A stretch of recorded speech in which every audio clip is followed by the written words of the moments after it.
Chelsea Manning has been released from prison today, thanks in part to President Obama commuting her sentence. She will not have to serve the full 35 years in prison that she was sentenced to.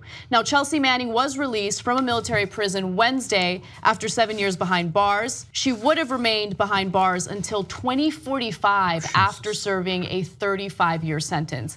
Now, I should note that while she's been in prison, she has gone through terrible treatment, including being stripped naked and left in a solitary confinement cell. She was initially denied the drugs necessary to transition from male to female, and they also attempted to punish her when she had a magazine that she wasn't supposed to have. But of course, that turned into a big story, and things didn't, explode from there.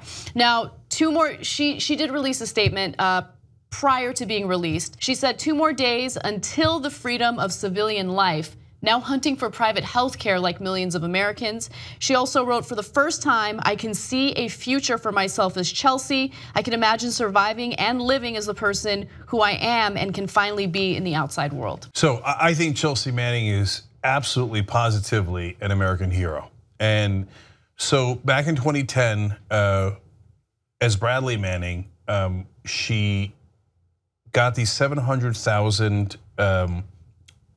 classified military and diplomatic documents and leaked it to WikiLeaks. Now that's when a lot of folks go, oh my God, they're classified. Well, that was in the pre-Trump era. Now in the Trump era, you could apparently just give the classified documents right to the Russians.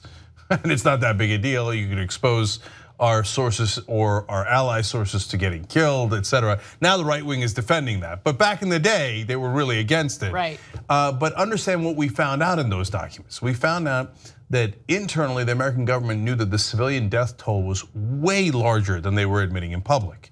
Now this is what drives us crazy about mainstream news. They treat whatever the Pentagon says as gospel, when in reality, we know for a fact, partly because of the Chelsea Manning leaks, that the Pentagon lies and does it consistently and brazenly and without any hesitation at all. They know what the real numbers were, and they put out lower numbers because they didn't want the Iraq war to appear to be a disaster, which it was. So now that's information the American people can use in a democracy to make correct decisions on whether we should stay in Iraq or not. But the Pentagon wanted to manipulate you. They wanted to do propaganda because they wanted to stay in Iraq longer for their purposes, not necessarily for your purposes. So that is why they were so upset about the leaks. How dare an American citizen be brave enough to tell the American people what we're actually doing? And of course, probably the most famous part of the leaks was the Apache helicopter video. And the thing that gets under my skin the most, and if you're a real American patriot, you should be so angry over. We find out that there we killed journalists and first responders. You see it clear as day in the tapes, and we've got our guys, they mistake the cameras for weapons. Now one, I would hope to God that they would be more careful normally, but they weren't remotely careful. And then they laugh about it, they kill, and then when okay, now you can say, hey, collateral damage, so what? We killed a lot of reporters and civilians in Iraq, had it coming. I don't know why you would say that, but I guess some people could say that. But there is no excuse for shooting at the first responders. Right. I mean, that is a clear war crime. You know how many days those guys spent in jail? None, 0, free to go. You murdered reporters, you don't want to call it murder, you accidentally killed reporters, you shot and murdered first responders. Free to go, not a day in jail, nothing. You reveal that to the American people?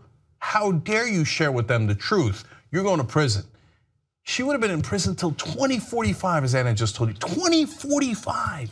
Right, and also- So I just one last thing, Anna. I think this was the absolute best decision of Obama's 8-year term. And I'm not exaggerating, and yes, I'll include every position that he had there, because everything else was half measures. Now here, I think that they should have gotten rid of his conviction, etc. But at least Chelsea Manning gets to go free. And if Obama hadn't done that, this American hero would have stayed in prison. You know, she tried to commit suicide twice last year. Right. Okay, because it is maddening, the confinement that they have her in. So thank God for it. Right.